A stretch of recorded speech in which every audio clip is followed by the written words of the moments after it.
I'm a paranoid guy, so normally when I return to my car from a night out, I give my backseat a quick check before entering the vehicle. I've probably watched too many horror movies, resulting in this useless habitual tendency. However, on the night I'm about to recall, it would seem I hadn't gone far enough. I'm not proud of it, but I was slightly buzzed from a fun night out with a couple friends, one of whom had been given a pretty sizable promotion and treated our group to a night out on his dime. Unusual, but he makes well over 6 figures now, and the rest of us definitely do not.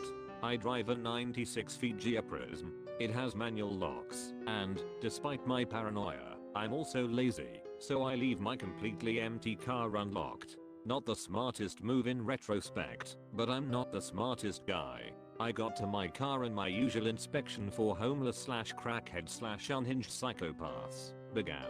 Per the usual, there was nothing to be afraid of, so I hopped into the driver's seat and commenced the journey home. Everything seemed completely normal.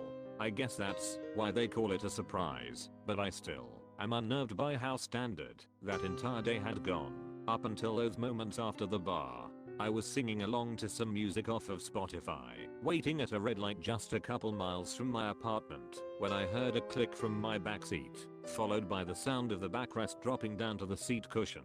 I was caught so off guard that, even when I looked to see what was happening, the terror and confusion took almost a full minute to really wash over me.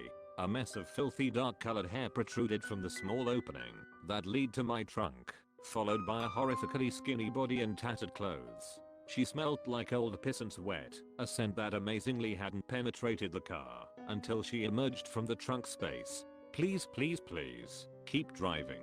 Please. Don't kick me out, I'll do anything. She sobbed, clutching the back of my headrest and watching my eyes through the rearview mirror. My heart was beating a mile a minute as I attempted to fathom what was happening. I still don't know how I managed not to crash my car during all of that time, but I didn't, and I heard her out. It's okay, I won't.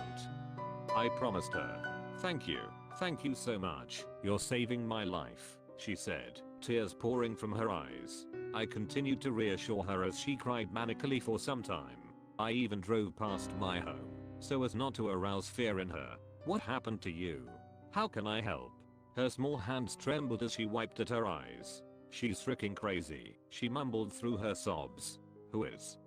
I asked. Some girl, some freaking crazy girl. I took a moment to glance at her hand that was gripping the passenger seat headrest. There was a bloody ring around her wrist that had been formed by the now broken bindings that she had seemingly chewed through to get free. Let me take you to the police. They'll take cab. No, you can't. You promised you wouldn't make me leave the car. You promised. She screamed. Immediately I thought I had done something wrong. I'm not trained to deal with tortured or abused people. I could have been making her PTSD worse as far as I was aware. Okay, I promise, we'll just keep going. She laid down on her side in the backseat after closing the entrance to the trunk again. She made me do terrible things. I don't do things like that, she whimpered, staring emotionlessly at the dirty fabric of my car as orange street lights passed overhead. I'm sorry, I said, at a loss for words. She let strange men freak me. I'm a Christian girl. I was a virgin before she took me. Who does that? That's horrible. You didn't deserve what happened to you, I said sympathetically. She broke me. I'll never be the same. Even worse, I can't get her damn face out of my mind. I thought to myself that knowing her captor's face was great news and she could probably help in identifying her while making an arrest, but I didn't want to mention the police again. She seemed to want to vent, and I could at least be that for her for a little while longer, until she was ready for the next step. She would stare at me, sometimes for hours. Something about me fascinated her. I didn't understand then, and I still don't now. I couldn't even fathom being in that situation. Creepy, horrific, and any other possible negative connotation that you can attribute to a situation seemed to perfectly describe what this poor young woman had been through. If you don't mind me asking, how long have you been missing? I hoped I was treading carefully enough, but I had to inquire. What's today's date? She asked after a brief pause. It's August 16th, I said, 2018. I had to keep my eyes on the road, so I couldn't see her face during the long silence that followed. I was at my father's funeral the day I was taken. I don't remember much about that day anymore, but I remember the snow. It was December of 2013. My heart sank. She had been missing for almost 5 years and kidnapped on the day she buried her father of all days.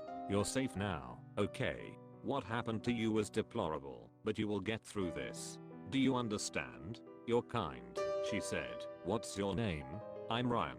I love that name.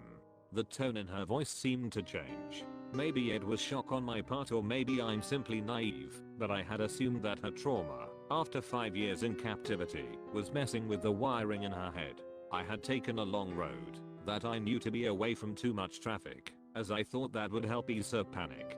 But, as I drove, I began feeling her hand slowly slide down my chest. You're a hero, you know that, Ryan? I'm just trying to help. She pulled her hands away again and began speaking normally. I'm sorry, I don't know what. You're fine. You've been through a lot. I consoled her. It's just, my father wasn't good to me. When I think about him, I just kinda lose it. It's okay. You don't need to explain. Really. You're so kind. I could see her face in my rear view, glowing red from my brake lights, whenever I had to slow down. She smiled and wiped her eyes. Do you live alone? She asked. I hesitated before deciding to reply. Yay, I do. No girlfriend? She asked, sounding coy. Not at the moment, no. I caught a quick glimpse of a filthy grin in my mirror before looking back toward my dash. I was almost on E and needed to stop somewhere soon. We are getting low on gas. Are you okay with me stopping? She was quiet again, but more so than before. Are you alright? I asked, unable to see her in the mirror. I tried to turn my head and peek behind myself. Don't stop driving. Not yet, please. She began flailing herself around awkwardly in the seat, almost like a child throwing a tantrum. You promised me. I could suddenly smell fresh urine as she was writhing around. Please, calm down. I'm not going to do anything without your permission, I swear. She began to relax and came to a standstill as she tried catching her breath. I'm so sorry, this is so embarrassing, she cried as she shifted seats to get away from the puddle she had made. It's alright. Don't worry about it, I said. I'm not going to stop, but soon we will be out of fuel and I need to know what you'd like me to do. Pull over. Her voice was suddenly confident and demanding. There's nothing around us. I heard something clicking before I felt her hands on my shoulders again. Pull the frick over. The blade of a box cutter met my neck as I slowed to a park on the side of a dirt road, surrounded by nothing but trees. I raised my hands above my head and looked in the mirror. I could see her staring at her reflection with a wild glare in her eyes as she spoke out loud. I found you. Her eyes shifted to me and she barked, get out. Panicking, I fiddled with the handle and stumbled out onto the dark road. She climbed over the center console and into the front seat, slamming the car door. I was in shock again. I stood near the edge of the road, staring at her gaunt face that was poorly illuminated by the above headlights. She was laughing and swearing incoherently, followed by hysterical crying. As she turned the vehicle around, she stared at me with a desperate yawn. Please, don't let her, she screamed, as the car sped away, kicking rocks in my direction. I found my way home eventually. My car was found later the next day by police in a nearby city. She drove it until it was out of fuel, before abandoning it in a parking lot of a strip mall. It was awkward, attempting to describe why my car reeked of piss, and how an extremely skinny and abused, psychotic woman crawled out of my trunk before stealing my car. The police took down my description, however, and sent me on my way. Despite the insanity, I don't have any contempt for her. I truly believe that, wherever she is, there is a lost and tortured girl inside of her, desperate to escape her abuser, and hoping for a happy ending. If you're still out there, I hope you find it.